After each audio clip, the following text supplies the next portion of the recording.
Greetings, Commanders! It's Ryant1UM here, and today we are back in Stellaris Console Edition taking a look at the branch offices that come with the Megacorp DLC.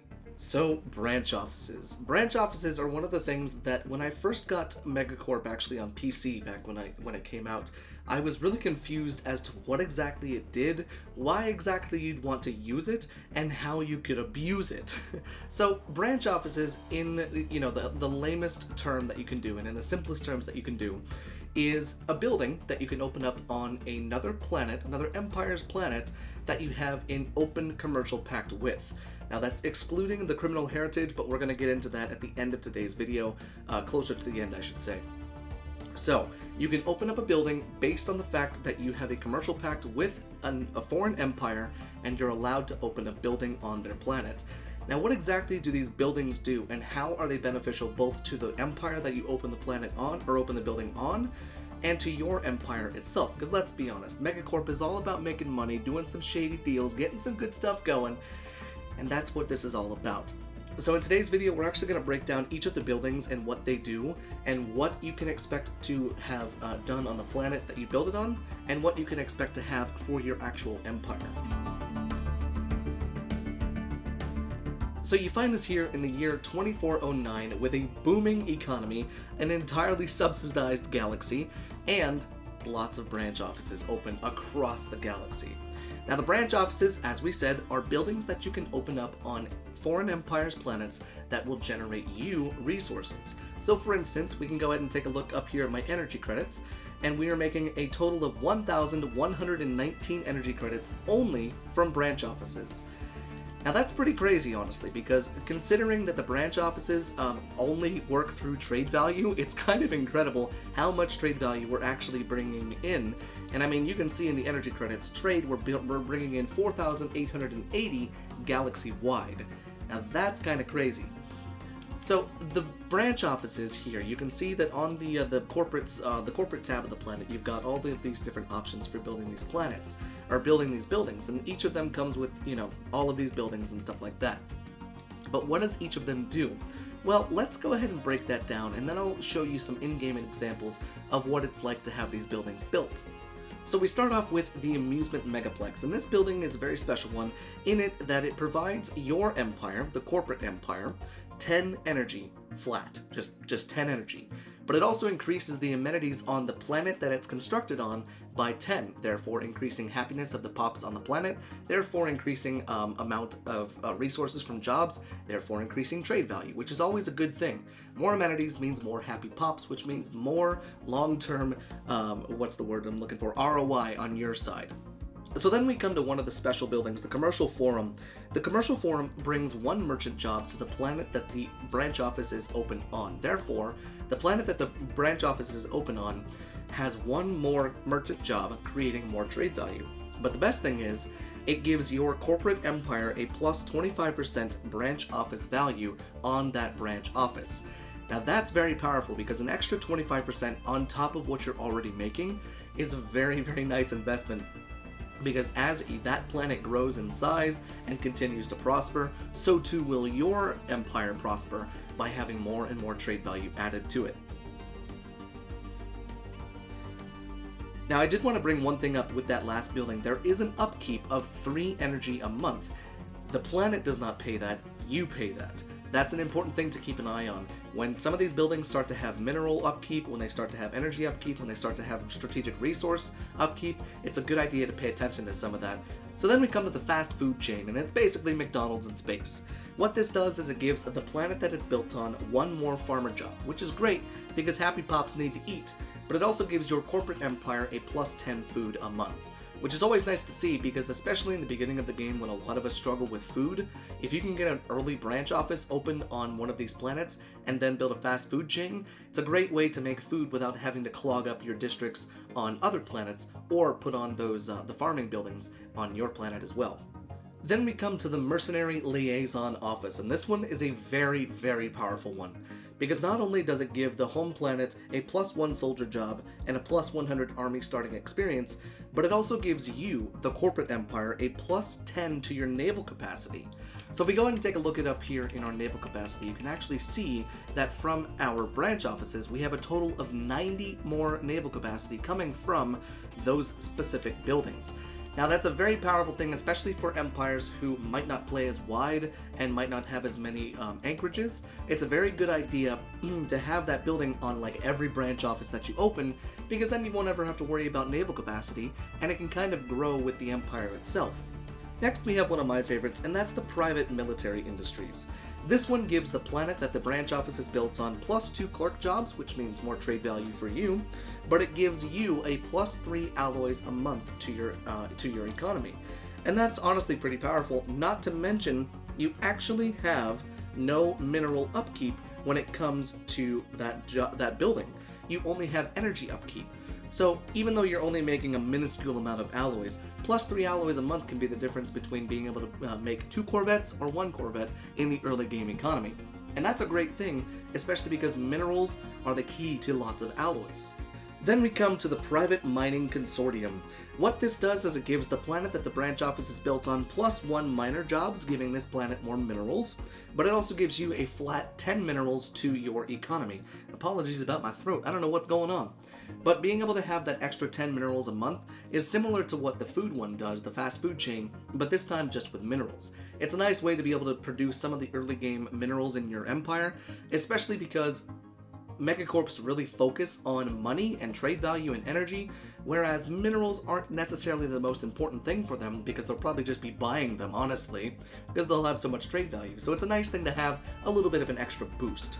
So next is the Private Research Enterprises, and this one is a really powerful one, being that it actually adds +2 clerk jobs, which means more trade value on the planet that it's built on, but then it also gives your empire an additional +6 of each research from 1 building.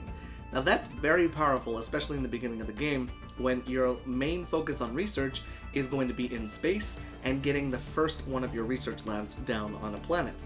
That's a very powerful thing to do, especially if you can open it early. Then we have the Public Relations Firm, and this one is another powerful one because it gives another +2 clerk jobs, which gives you trade value on that planet.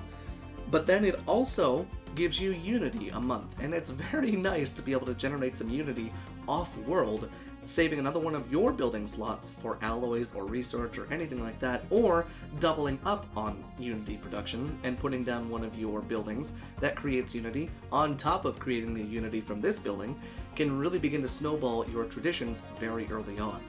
Then we have the Virtual Entertainment Studios. This gives the planet that the branch office is built on +2 clerk jobs, and then it also adds +6 consumer goods to your empire's economy. And if you're anything like me, not having consumer goods in the beginning of the game, that's pretty much standard for me, so getting consumer goods from anywhere is a positive for me. So then we have a Civic Unique, and this one requires the Gospel of the Masses Civic for the Megacorp. What this does is it gives the planet that it's built on +2 Prosperity Preacher jobs and gives you +50% Spiritualist Ethics Attraction on that planet. So if there are some radical xenophobes next to you and you want to maybe, spruce up their day a little bit and make them worship the love of the Rochoids, then you can go ahead and open one of these on their planets if they allow you to have a commercial pact. And over time you can convert them into spiritualism and then make them less angry and scary, which is always nice to see because then it makes you have allies, not alloys. But then we have 2 of the buildings that require research. So this requires at least 50 pops. Both of these buildings require at least 50 pops, and you do need the Executive Leisure Program Tech and then the Xeno Outreach Agency's tech. Now each of these buildings, the Executive Retreat and the Xeno Outreach Agency, both require strategic resources to upkeep. The Luxury Retreat is 1 gas a month, and the Xeno Outreach Agency is 1 crystal a month, so they're very expensive, especially in the beginning of the game. So you won't have these in the beginning of the game. However, what this does is the Executive Retreat adds a flat 5% to that planet's trade value, while also increasing empire-wide your empire's amenities by 10%. Now, that's awesome, especially because if you have the trait that doesn't give you as many, amenities from jobs, being able to supplant that and, supplement that with all of this is honestly kind of nice. Now, keep in mind, like I said, it does cost quite a few energy credits as well as gases a month, so make sure you can support your empire with that. But then we also have the Xeno Outreach Agency, which again adds a flat 5% trade value to that planet, and then also gives a plus 25% immigration pull empire-wide for your empire. So if you're a very egalitarian empire wanting lots and lots of immigration on your planets, that's a great way to get it going very quickly. And yes, you can build them both on the same planet. So that covers all of the basic regular buildings for the corporate empire, for the Megacorp, everything like that. However, there are specific buildings to build as a criminal heritage. Now, being as I don't have a criminal heritage playthrough up and running, I'm going to take some stuff from the wiki so that you can see what they look like, and we'll read the descriptions of each of those.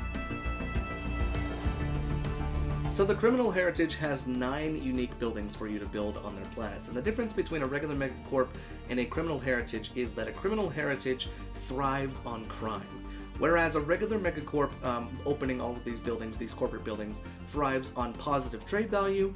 Criminal heritages require lots of crime to make lots of money. So the first building that you can build is called the Bile Reprocessing Plant. What this does is it adds a plus 5 to the trade value of the planet, but it gives you a plus 10 food to your empire, but also increases crime on this planet by 25. Now, like I said, the more crime on the planet, the more valuable this branch office will be. It's a bit backwards, honestly, because you'd think more crime means less amenities, which means less stuff from clerks, which means everything else goes into the shitter. But it's weird with a criminal heritage. Next, we have the concealed drug labs for all you Heisenbergs out there. So we've got plus 5 trade value to the planet that the building is built on, and then you have another plus 6 consumer goods to your empire's economy, plus another 25 total crime. Now, you're probably picking up on something. Each one of these buildings can only be built once, and you only have 4 buildings on a planet. So what if you build 4 buildings that create 25 crime? Well, that's plus 100 crime. However, once we get down further into the list of buildings, there are ones that can create 40 to 50 crime based on the building that it is, so you can really begin to wreak havoc from inside out from afar. Next, we have the Illicit Research Labs, giving the planet that it's built on plus 2 clerk jobs, but giving you plus 6 to both of your research, or all 3 of your research things, society, engineering, and physics, while also giving a plus 40 modifier to the crime on the planet. Then we have the Pirate Free Haven, which adds a soldier job and gives the starting armies 100 starting experience on the planet, but giving you a plus 10 naval capacity to your empire, while adding another 40 freaking crime to the planet. Then we have the Smugglers Port. The Smugglers Port adds 1 merchant job to the planet that the building's built on, but gives you an additional 25% to the branch office value. Meaning, if you already have a high crime, high trade value branch office, just add 25% to that, and you'll make even more money in the long run. But this one adds 50 crime. Then we have the Syndicate Front Corporations, which are 2 clerk jobs on the planet that it's built on, plus 6 unity to your empire's economy, and then 40 crime on the planet. Next is the Underground Clubs, giving the planet plus 10 amenities, which is ironic that you're creating crime on a planet and then giving amenities back to them, and then gives your empire plus 10 energy to its economy, while also supplying 40 crime to the planet that branch office is built on. Then we have the Wildcat mining operations, giving the planet 5 trade value, but also giving your economy plus 10 minerals, but giving the planet a measly 25 crime. And last but not least, we have the Wrecking Yards. Now, the Wrecking Yards adds plus 5 trade value to the planet that the branch office is built on, but gives your economy a plus 3 alloys, while also giving the planet the branch office is built on 25 crime. Now, that's the interesting thing about the criminal heritage. Crime value ranging from 25% of trade with 0 crime to 75% with 100 crime gives you more money based on the amount of crime that's there. They generate additional energy credits based on the world's crime value. Now that's the scary part, especially because you can decimate an entire empire's economy by opening up phony branch offices all across their planets when you're rich enough to do that. Create lots of crime across their planets, get lots and lots of money, go to war, wipe them out, take their people, enslave them, and then you're good to go. And it's a bit scary how you can do that. However, keep in mind, as a criminal heritage, the minute you open up a branch office on any planet, you will have a casus belli or a casus belli against you from the empire you opened it up in, called the exappropriation, meaning they can go to war to close your branch office. Now, it's a bit tedious, especially if you have more than one branch office open on this one empire's, planets, and it can really be used to kind of back them into a corner and force them to be, kind of subservient to you. Then you can just move on in and subsidize them. It's pretty cool, honestly. So those are the basics of the branch offices. I hope that today's video was able to kind of help you a little bit in understanding what these buildings do for your empire and what they do for the empire that you build them in. Because at first I had no idea what I was getting. Sometimes I thought I was not getting anything and it was just for the actual building or on the planet that I was building it on. But you do indeed get lots and lots of good stuff from all of that. So look forward to the next video where we go ahead and break down a lot of the megastructures. There's actually a great video by Mobius Y here on YouTube. I'll link his video in the description. He goes over all of the megastructures, not just the Megacorp megastructures, but he goes over all of the Utopia ones as well. And he talks about each of them in detail, and it's a very great video. So I'll go ahead and push that onto him and push that onto you. But I have a few other videos coming out with Megacorp based around the slave market, as well as a few things with trade value. So look forward to those, and I suppose with that, this is Commander Ryan1UM signing off.